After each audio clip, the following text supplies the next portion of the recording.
Howdy kids, me, Bob Harris, Senior Editor, FootballDiehards.com. It's Week 17, time for the Saturday Injury Review, Preview, Update, Overview. The thing we like to do every Saturday throughout the season to get you up to speed on all the things you need to know heading into Sunday's games. This week, all the games are on Sunday. There is no Monday night game. Final game is this Sunday night game between the Washington football team and the Eagles, so be mindful of that. And look, Week 17 is a mess. If you haven't been playing fantasy long, there's a reason most championships end in Week 16. But look, some of you are still playing, and people are playing DFS, and we're here for you, and we'll keep going hard all the way up through each kickoff window. I'll let you know, we'll do full inactive lists in the updates heading into each kickoff window, so there's going to be surprises, hard to predict what's going to happen in some of these cases, so you'll want to check back and verify all your guys are active as you go into each kickoff window. So be mindful of that. And check the late breaking update section. I'm recording this midday Saturday. Things are going to change. They always do. So be prepared. Use the FSP staff rankings. That's a great way, the staff cheat sheet, to look up your individual players, find the latest news on all of them. If the guy that should be at the top of the rankings is at the bottom and you want to know why, you're going to find out there. I'm talking to you, Alvin Kamara, who will not play this week. So let's go through it. I'll go through each kickoff window as I normally do, chronologically, early afternoon, late afternoon, Sunday night, so you have a little feel for fallbacks if you need them. And I'll talk a little playoff implications for each window. So I'll start with the early afternoon window. Buccaneers have something to play for. They would like to win and seal and get a game against the NFC East champion, which they feel is their best path to postseason success. Makes sense. Falcons have nothing to play for. Ravens at Bengals. The Ravens have something to play for. Bengals do not. Cowboys at Giants. Both teams will be playing to win, playing for postseason berth, depending on what Washington does. Dolphins and Bills. Dolphins are trying to play their way into postseason. The Bills can improve their lot, but it's not clear what they're going to do. I have articles on all these teams up. I'll dig into that as we go through the individual things, but check the site, on teams you're not sure about. Jets and Patriots, nothing to play for. Vikings and Lions, nothing to play for. Steelers and Browns. Steelers will be resting starters, including Ben Roethlisberger. Browns need a win. So let's look at the injury situations for Minnesota at Detroit. No Dalvin Cook. Sad passing, unexpected, of his father this week. He can't make it back in time to get through the COVID restrictions, COVID protocol. So he will not play. Alexander Mattison will get the start. Mike Boone and Amir Abdullah will be standing by as needed. Dan Bailey listed as questionable, the kicker. Some would say he's questionable already. Mike Zimmer might be one of them, right? Anyhow, watch the late breaking update section to see if they elevate someone. That'll also be reflected in the rankings, the staff rankings, if that happens. Seems likely he'll go. Matthew Stafford expected to play in this game despite the thumb, rib, and ankle injuries he's been dealing with. Tough guy, intends to play the string out. Kenny Golladay will not play in this game. The Miami Dolphins at Buffalo. Devontae Parker questionable. Jakeem Grant questionable. Ryan Fitzpatrick ruled out. He's on the COVID list. So Tua Tagovailoa will play this full game. Doesn't have to worry about a short leash in this one. Jake Ruddock was signed, as a free agent this week to be his backup. He's been on the team before, but obviously not a guy they're going to throw in there if things are going south on him like they would Fitzmagic. So Parker has come close the last 2 weeks. Seems likely to play. Tough matchup if he does against Tre'Davious White, but he's beat that matchup before. So on the other side of the ball, Cole Beasley has been ruled out. A leg injury. He is said to be week to week. John Brown, activated off the COVID reserve list, could play in this one. The question is, how much will the Bills be playing? Sean McDermott really not tipping his hand. I have a couple different articles up. Go through the late breaking update section, look for Buffalo articles, and you'll kind of get an idea for where they're at. So there's reason to wonder if they'll be playing all out or keeping their starters in the full game. Ben Roethlisberger, as I mentioned, will not play. Pittsburgh is at Cleveland. Chris Boswell, the kicker, has been ruled out already. Matthew Wright will fill in for him. Mason Rudolph will get the start, ironically, against the Browns. Myles Garrett was named captain on the other side of the ball. Probably not a coincidence there. Anyhow, so there are issues, you have to wonder, once they say they're going to be resting key starters, they've already mentioned Marquise Pouncey and other linemen will be out. You have to wonder if some of the other frontline skill players won't be out, or if they aren't out, they're playing with Mason Rudolph. On the other side of the ball, Harrison Bryant, the tight ends, on the COVID reserve list. Browns continue to go through COVID issues, but the 4 wide receivers who missed last week's game, Jarvis Landry, Rashard Higgins, Kadero Hodge, Donovan Peoples-Jones, all off the list and active this week. Worth noting, though, one of the positive tests reported early Saturday, was to the wide receivers coach, Chad O'Shea. So we'll watch for ripple effects there. Keep a close eye on the late breaking updates section of the site. Game's still on as far as anything else goes. Facility closed Saturday. They hope to do a walkthrough later in the day. We'll see if they get there. Atlanta Falcons at Tampa Bay. As I mentioned, the Buccaneers say they're playing to win. Ronald Jones will return for this game. He's been practicing. Bruce Arians says he looks fantastic. Unless he's pulling an okey doke, expect all the starters to go. Mike Evans in particular, closing in on a 1,000-yard season would be a big milestone for him in terms of franchise history and in terms of his own career. On the other side of the ball, no Julio Jones, no Brandon Powell. Both receivers ruled out. Jones with the hamstring, Powell with the foot. So it's a tough matchup. Although the Buccaneers are down 3 defenders, I should have mentioned Shaq Barrett, Devin White, and defensive linemen as well. So maybe a little room for something there. Devin White in particular, man, has been a devastating player. So tough loss for the Buccaneers in this one. Looking at the Baltimore at Cincinnati game, Gus Edwards added the injury report is questionable. Interesting, J.K. Dobbins, if you saw, hurt his chest last week and kind of missed some time in that game, giving Edwards a little more time. Dobbins not on the injury report at all this week, practiced all week, so no big deal there. Edwards is a guy to watch, though, questionable with a back injury after a little bit of practice Friday. Ravens tend to be pretty proactive in using the questionable designation. A lot of times their questionable guys end up playing, so something to watch. Mark Ingram also questionable due to illness. Willie Snead questionable with an ankle injury. On the other side of the ball, T. Higgins and Tyler Boyd will both play this week. Boyd coming off the concussion last week. Dallas and the Giants, everyone seems relatively healthy. Daniel Jones practicing fully, doesn't seem to be an issue there. Evan Ingram was on the injury report earlier this week, came off the end. Golden Tate's the guy who's not going to make it, listed as doubtful. Missed last week with the same calf injury, so he is almost certainly ruled out, all but ruled out with the doubtful designation. Cowboys, everyone's good to go. Zeke Elliott off the injury report. Been a little bit limited in practice this week, but seems fully ready to go. If you saw last week, he certainly was. New England Patriots and the Jets, mentioned this. Damian Harris already ruled out for the Patriots, so Sony Michel, J.J. Taylor, James White will be the running backs of record there. Nick Folk listed as questionable. Seems likely to play. I'll remind you, they signed Roberto Aguayo to the practice squad last week. Maybe they elevated, maybe not. It's the last game. They have nothing to play for. Cam Newton will get the start in this game. As far as we know, that seems to be Bill Belichick's, or as Cam calls him, Dollar Bill, is leaning. Frank Gore will not play. He's been placed on IR. Season is over. And interestingly, LaMichael P. Ryan is on the COVID reserve list. Also will not play. Ty Johnson season, people. We've seen him before earlier this year. Got the full load and did pretty well with it. Josh Adams standing by behind him to chip in as needed. The late afternoon window that takes us to, so just to run you through the games, Cardinals and Rams both playing to win. Both might be short personnel, Rams in particular. Chargers, Chiefs. Chiefs are going to be sitting everybody. We'll dig into that. Chargers have some issues there. They have nothing to play for, but Seahawks and 49ers. Seahawks do have something to play for. 49ers do not. Titans and Texans. Titans will be playing to win in this game in a great matchup.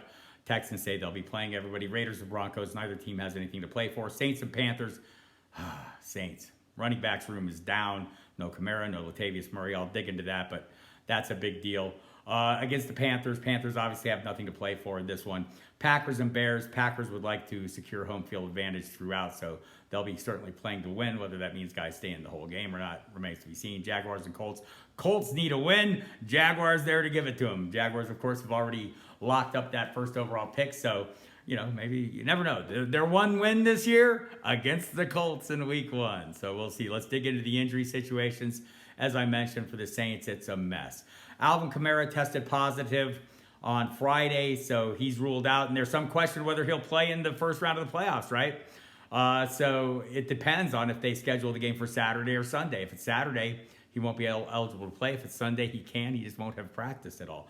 But beyond that, the rest of the running backs room has pretty much been wiped out. That means no Latavius Murray, a guy who's really fared well in Kamara's absence in the past. He was a close contact. He's out this week.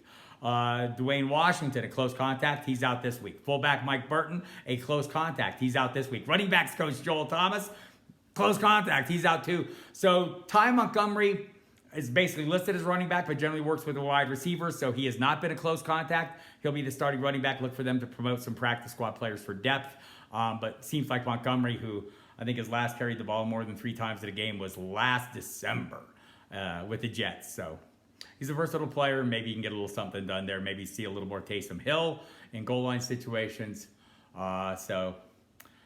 Just, man, you hate to see a team, battling for something, have to do it shorthanded. On the other side of the ball, no Christian McCaffrey, listed as doubtful. No Mike Davis, also listed as doubtful. Neither of them will play. Rodney Smith will be the lead back there. Trenton Cannon chipping in. Maybe more room for Curtis Samuel to chip in. They have issues along their offensive line as well. And on defense, Brian Burns won't play, or also listed as doubtful, so expected to not play. Kansas City Chiefs, I mentioned they will be holding out starters pretty much wholesale. That starts with Patrick Mahomes. Andy Reid has already said Chad Henne will get the start. Beyond that, Clyde Edwards-Helaire ruled out. Tyreek Hill ruled out. Sammy Watkins ruled out. Le'Veon Bell listed as questionable. So you wonder if they'll force him into the fray in this one against the Chargers in a meaningless game for the Chiefs. Can't improve their lot. So that would leave Darrell Williams and Darwin Thompson. Talking on if you listen to the Sirius XM show, Football Diehards, Mike Dempsey and myself kicking this around, Dempsey wonders if Darrell Williams being the next man up in the lead role, as we saw last week with Bell kind of being a complimentary piece, might be a guy they try to protect too. So maybe we see more Darwin Thompson. We're just kind of reading the tea leaves here on this one, but those are the guys we know are out, and it starts with Mahomes. Don't expect to see Travis Kelce playing for long. He's not injured, but why would they keep him in the game if they're not playing Pat Mahomes? Other side of the ball, Keenan Allen on the reserve COVID-19 list, will not play this week. Hunter Henry went on the list last week. Not clear if he'll be available or not, right? So that's something to watch. Donald Parham will take his place.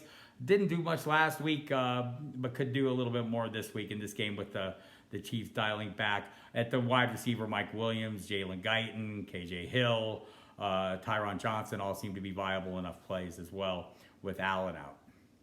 The Rams, they got a mess there too. No Jared Goff this week, underwent thumb surgery. They hope to have him back if they make it into the postseason. Cooper Kupp on reserve COVID will not play in this game. Darrell Henderson placed on IR, will not play in this game. Cam Akers was not expected to play, right? Had essentially been all but ruled out a week or so ago with a high ankle sprain. He did get some limited work in Friday. Sean McVay is holding out hope. They've listed him as questionable, calling him a game time decision. Man, that seems like a stretch. I would expect Malcolm Brown to get the start and handle the bulk of the workload, even if Akers is active, but we'll have to see. You're taking your chances if you're playing Akers. The question is, can you play Malcolm Brown if Akers is active? The guys behind him, Xavier Jones, Raymond Calais, for mostly kind of depth players, special teams players.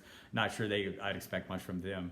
John Wolford will start at quarterback, a mobile guy. Have articles up on him and kind of a little bit on his background, so check that out. Pretty interesting. On the other side of the ball, Kyler Murray's off the injury report, practiced fully all week, says he could do all the things. They kind of hedge a little bit on that, and we'll see how that goes for them.